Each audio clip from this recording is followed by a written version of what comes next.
오펙이랑 네. 오펙 플러스라고 그랬잖아요. 네, 오펙과 이제 오펙 말고도 이제 네. 러시아나 이런 카자흐스탄 같은 몇몇 이제 그런 산역들이 있어요. 이제 네.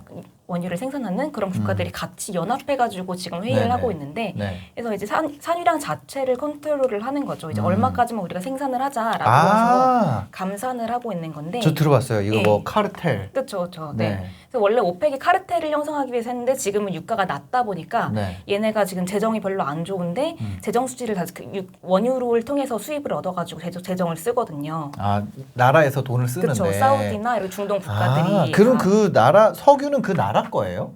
나라의 그 국영 기업들이 보통 있죠. 아람코 같은 것들도 이제 대표적으로 볼 수 네, 있을 네, 텐데, 네. 근데 걔네들이 이제 벌어가지고 그걸로 가지고 오일머니라고 하잖아요. 그래서 네. 이제 그걸 통해서 재정을 보통 운영을 하는데 유가가 낮다 보니까 유가를 좀 끌어올려야 되는 거죠. 그러니까 네. 카르텔을 형성을 한 건데 지금 같은 경우에는 워낙 낮으니까 감산을 해가지고 유가를 어느 정도까지 올려놓자라고 한 그런 공급을 맥락에서. 줄이자. 그렇죠. 그래서 사실 코로나19 이후에 네. 원유 수요가 굉장히 많이 줄어들었어요. 이제 뭐 항공도 안 쓰죠. 이제 뭐 자가격리하면서 이제 다들 재택하고 이러면서 네. 차도 한동안 운전을 안 했고 그죠. 이러면서 네. 사실 원유 수요가 아주 급락을 했고 그다음에 이제 서서히 이제 올라가고 있는 추세인데 네. 공급을 그 수요 급락분보다 더 많이 내려놓은 거예요. 공급을. 네.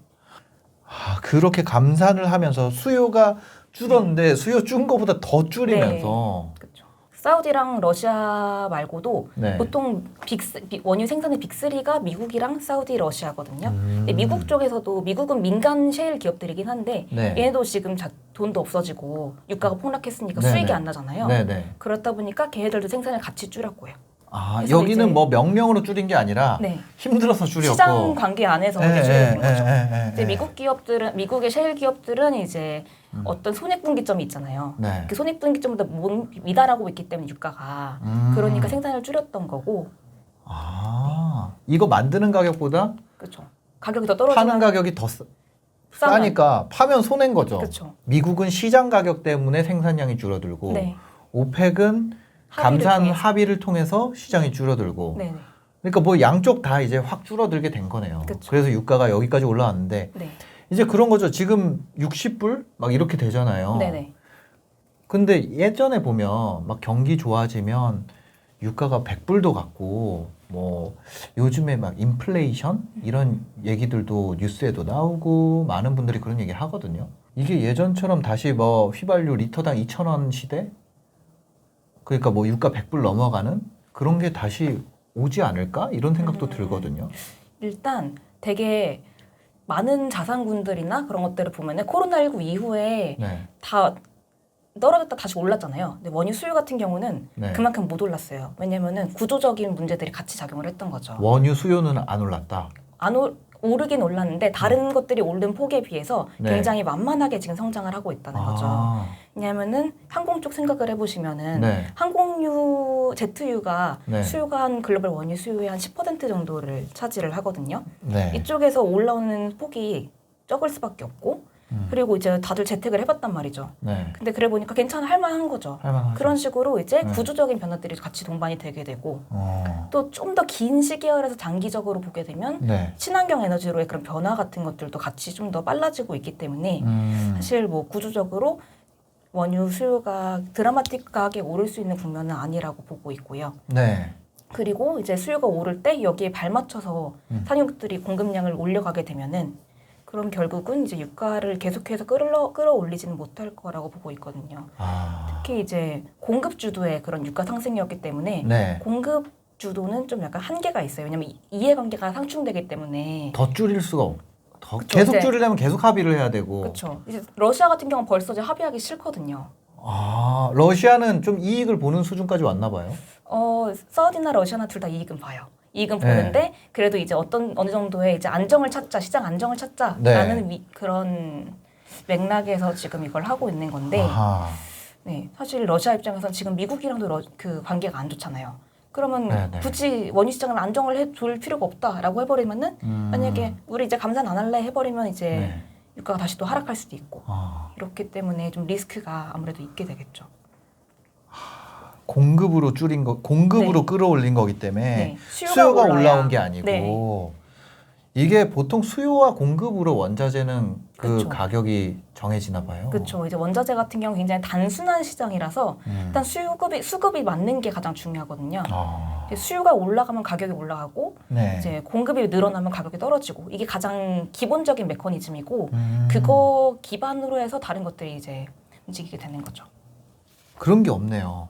뭐 앞으로 뭐 캐시플로우나 이런 게 이제 기업 단에서는 캐시플로우가 있을 수 있겠지만 네. 일단 뭐 그 상품 자체로 보면은 네. 그렇죠.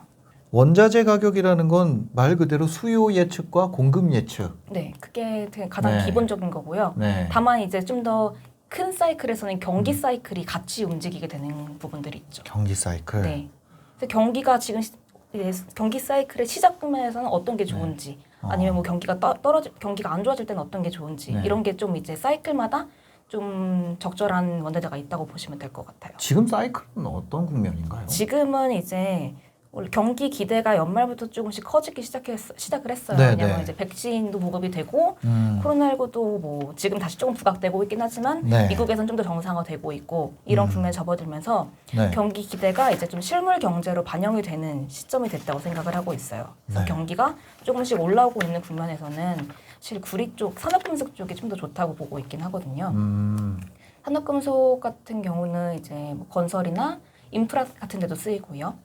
그리고 뭐 장비 이런 여러 가지 경기랑 같이 연동되는 쪽에 많이 사용이 되기 때문에 네네네. 경기가 좋아지게 되면 그때 수요가 늘어나게 되는 그런 특성을 갖게 되고 아. 네, 특히 그 중에서 저희는 좀 구리를 좋게 보고 있습니다. 구리? 네, 아, 그럼 이 원자재들은 경기가 좋은 국면으로 가면 기본적으로 좀 올라오는 원자재 그쵸? 가격이 네, 올라오는. 이제 보통 이제 금이랑 나머지 원자재는 다르게 간다고 보시면 될 것 같아요. 아, 금 금은 같은 또 다른 경우는- 원자재랑 그쵸. 다른가요?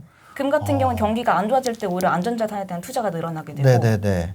그쪽 나머지 원자재들은 경기가 좋을 때 그때 오히려 수요가 많아지니까 은은요, 그러면? 은은 좀 복합적이에요. 금이랑 같이 가기도 하는 것도 네네네. 있고 산업용도 같이 반반 정도 있거든요. 그렇기 때문에 좀 복합적으로 작용을 하고 네. 또 사이즈가 좀 작다 보니까 투기적인 매수세가 좀 더 유입이 돼서 네. 변동성이 좀 더 높은 상품이라고 보실 수가 있을 것 같습니다. 그럼 지금 금, 원유, 뭐 그 외에 뭐 구리 중에는 구리가 제일 낫다. 네, 저희는 일단 그렇게 보고 있는 게 어. 중국이나 미국이나 G2에서의 수요가 많이 네. 늘어나기 때문에 좀 그렇게 보고 있거든요. G2에서. 네. 최근에 중국 지표 보면은 뭐 네. 고정자산 투자나 뭐 이제 산업생산 같은 대표적인 그런 제조업 관련된 그 지표, 경제 지표들이 네. 막 전년비 한 35%씩 늘고 있어요. 어. 물론 이제 작년에 부진했던 그 기저효과가 반영이 되긴 하지만 네. 그렇다고 치더라도 굉장히 좋은 수치거든요. 네. 신규 주문이 늘면서 재고가 부족하면 그때가 가장 좋거든요. 네. 그러니까 주문은 느는데 재고가 없는 거죠. 그걸 이제 재고 순환 사이클이라고 하는데 네. 재고 순환 사이클이 굉장히 빨라지고 있어요. 재고가 빨리 떨어지고 계속해서 주문을 하고 그래서 재고 순환 사이클이 빨라지고 구리의 있으면 재고가 빨리 소진된다는 거죠. 아니죠. 그냥 전반적인 제조업에서. 전반적인 제조업에서 네. 그걸 볼 수 있어요? 그걸 어떻게 알 수 있어요? 네, 이게 보통 이제 미국에서는 ISM 제조업 지수라는 걸 발표를 해요. 네. 이제 제조업을 어떻게 체감하는지, 지금 네. 업황을 어떻게 체감하는지를 이제 서베이를 하는 지표인데, 아, 이건 약간 심리 지표네요. 그렇죠. 심리 지표인데 네. 굉장히 선행성이 높아서 네. 무조건 봐야 되는 지표예요. 항상 매월 1일 정도에 나오거든요. 네. 근데 항상 그게 모든 제조업 지표들을 선행하고 중요한 시그널로 작용하는 지표이기 때문에 네. 조금 글로벌적인 거를 볼 때도 항상 이 미국의 ISM 제조업 지수는 봐야 되는데 여기서 기업들이 서베이를 할 때 전체 지수 말고도 세부 항목별로 이제 답을 하거든요. 근데 신규 주문이 늘어나고 있다. yes or no 할 때 네. yes 쪽이 훨씬 많은 거고 재고는 얼마나 있냐 할 때 적다. 이 된 거죠. 그러면 신규 주문이랑 재고 안에 그런 사이클을 볼 수가 있으니까 이 ISM 제조업 지수의 세부 항목들, 세부 네. 항목 중에 네네. 신규 주문의 증가에 대한 예스가 증가하고 있고 네. 재고가 많은가 적은가에 대해서 재고가 적어지고 있다가 네네. 답이 많아지니까 네. 그런 격차가 더 커지니까 네. 이게 이제 제조업을 끌어올리는 거죠. 그럼 신규 주문이 늘어나는데 재고가 부족하니까 생산을 해야 되잖아요. 네. 네. 가동률이 나중에 따라서 올라가게 올라갈 되고 수밖에 없죠. 네. 이거 올라가게 되면 또 고정 설비 투자 늘어날 수 그쵸. 있는 거고 그래서 이게 그거구나. 네. 굉장히 네. 글로벌 경제적인 부분들을 볼 때 가장 선행하는 지표라고 보실 수가 있어요. 네, 이게 매월 1일에 나오는 ISM 제조업 지표. 지수. 네. 이 ISM 제조업 지수가 지금 잘 나오고 있다는 거죠? 네, 그러면. 지금 원래 이 기준선이 50이에요. 50을 네. 넘으면은 좋다. 50이 안 되면은 좀 나쁘다라고 보실 수가 있는데 네네. 지금 60포인트대까지 가 있거든요. 이거 높은 수준인가요? 높은 수준이죠, 네. 그러면 이게 G2라 그랬잖아요. 네. 그럼 중국도 좋아지고 있다는 건가요? 중국도 중국 PMI 보면 아마 이번에도 네. 나올 텐데 음. 잘 나올 거예요. 지난달에는 사실 네. 이제 춘절이 좀 껴있어가지고 조금 네. 부진하긴 했는데 전반적으로 이미 올라온 상태거든요. 중국은 네. 오히려 미국보다 더 빨리 회복을 했어요, 제조업이. 음. 그래서 이제 뭐 투자도 좋고 생산도 좋다 보니까 네. 그 두 지역에서 이제 수요를 끌어올 수 있다고 보고 있어요. 근데 이렇게 경기가 턴어라운드 된다고 하면 네. 원유도 좋아지는 거 아니에요? 원유도 당연히 수요는 늘어나요. 네, 근데 원유 수요는 늘어나는데 네. 이제 거기에 맞춰서 공급이 늘어나니까 그게 문제인 거죠. 잉여 생산 능력이라는 게 있어요. 원유는 내가 이만큼 공급할 수 있는데 일부러 안 좀 하고 있는 줄이고 있는 거니까. 거고. 네. 그거를 이제 늘리면 되는 거니까. 네. 네. 이제 그렇게 만약에 늘리게 되면은 재고가 다시 쌓이게 되잖아요. 네. 그러니까 수요가 느는 건 맞지만 그 수요가 느는 속도보다 만약에 빠르게 공급이 늘어나게 네. 되면 그렇게 될 수가 있어서 이제 구리는 그게 어려운가 봐요. 구리는 보통 남미에 있는 칠레나 페루가 네, 거의 얘기는 절반 들어봤었어요. 정도 네.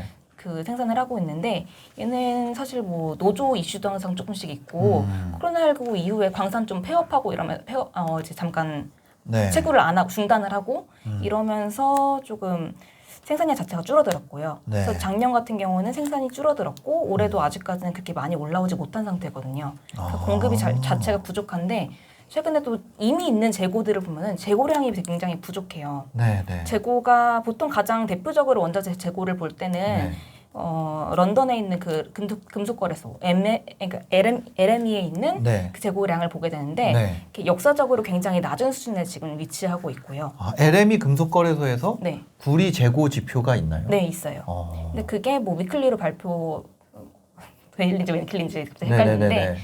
어쨌든 간에 이제 지금 역사적으로 굉장히 낮은 수준에 있어요. 누가 봐도 부족한 정도 네. 이렇게 있고 특히 또 중국의 재고량을 보면은 네. 중국에도 이제 상하이에서 하는 선물 거래소가 있거든요. 금속 선물 거래소가 네. 거기에 있는 재고량을 봐도 조금 부족한 편이에요.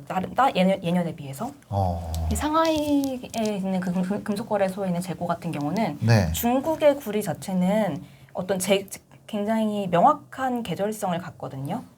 그래서 이제 1분기 같은 경우에는 네. 춘절 연휴에 전후로 해서 재고가 막 올랐다가 네. 이게 완만하게 4분기까지 떨어지는 그런 형태를 보통 지녀요. 네. 그래서 이제 다운스트림에서 수요가 늘어나면서 이제 다운스트림이라는 건 뭐예요? 이제 아래 산업들에서 음, 그 구리를 사용하는 산업들에서 이제 주문을 해서 네. 전선이라든지. 그렇죠. 네. 뭐 그런 다양한 거. 네. 곳들에서 사용을 할 텐데 이제 네. 수요가 는다는 거라고 보시면 될 것 같아요. 그러니까 이제 1분기에 쌓아놨던 재고를 네. 2, 3, 4분기에 소진해 나가는 형태로 네. 해서 이렇게 되는데 물론 이번에도 1분기에 늘긴 했죠. 네. 근데 다른 때 이만큼 늘었던 거에 비해서 지금 한 이 정도밖에 못 늘은 거예요. 왜냐면은 춘절 때 애들이 이동 제한해가지고 네. 조업 복귀가 빨랐거든요. 네. 보통은 이제 조금 다시 조업에 복귀하기까지 굉장히 오랜 시간이 걸리게 되는데 이번에는 네. 이동을 제한했기 때문에 춘절에만 딱 쉬고 바로 복귀를 한 거예요. 그렇다 보니까 생산도 빨라졌고요. 네. 그러다 보니까 재고 자체가 더 부족한 거죠. 그래서 이때 1분기 쌓아놨어야 됐는데 쌓아지지가 않았으니까 계속해서 좀 재고가 부족할 수 있는 국면에 있다고 보고 있습니다.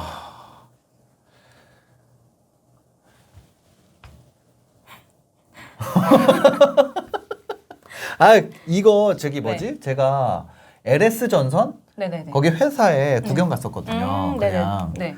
근데 거기에서 이제 막 얘기를 듣다가 이제 전기 시대가 돼가지고 막 전기차 네. 그다음에 해양에서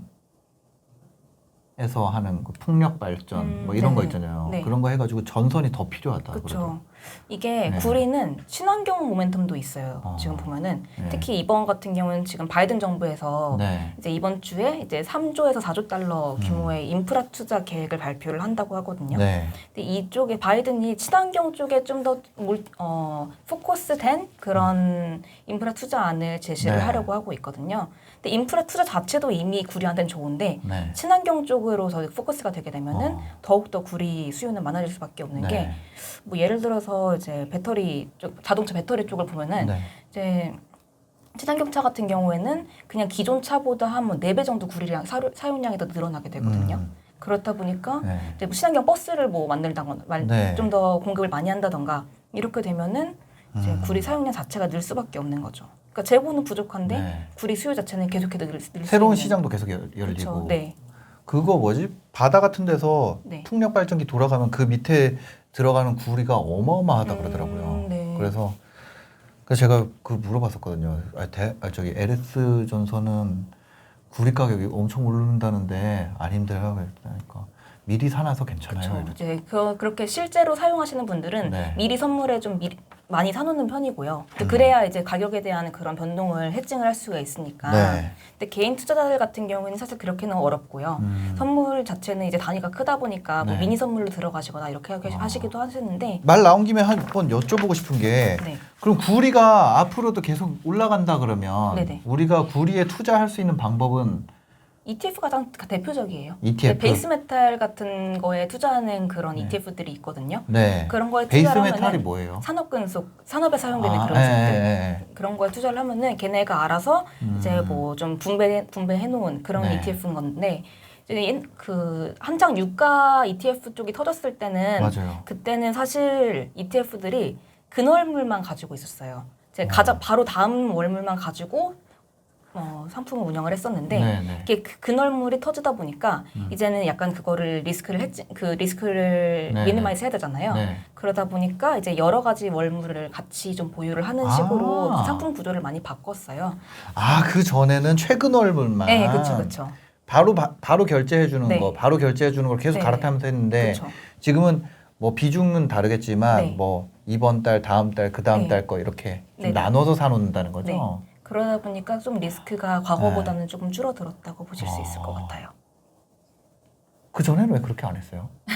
이렇게 사실 시장 가격이 마이너스가 될 거라고는 생각 못 하잖아요. 아, 그렇죠. 그렇죠.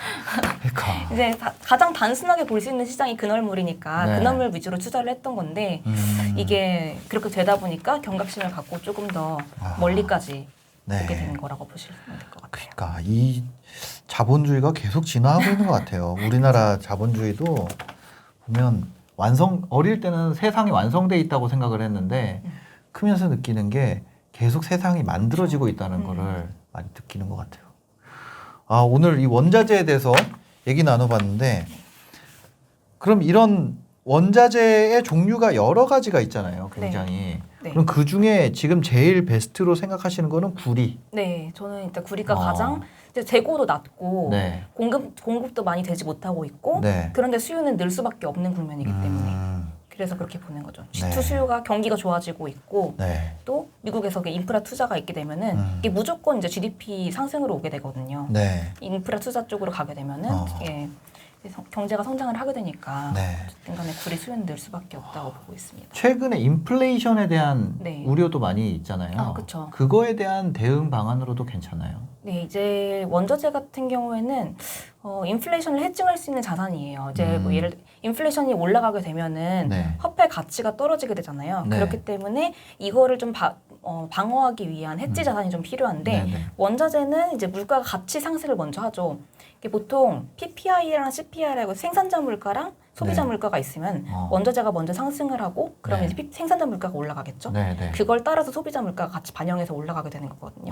근데 원자재가 먼저 네. 앞단에서 좀 움직이게 된다라고 보시면 될 것 같아요. 네. 근데 이게 그러니까 인플레이션을 좀 반영하면서 올라가는 자산군이다라고 보시면 될 것 같고 그래서 이제 어떤 투자 아이디어의 하나로서 네. 인플레이션이 올라가는 걸 우려가 되면은 이제 그때 좀 투자하는 부분들도 일부 포트폴리오에 담아두는 것도 나쁘지 않다라고 보고 있고요. 네.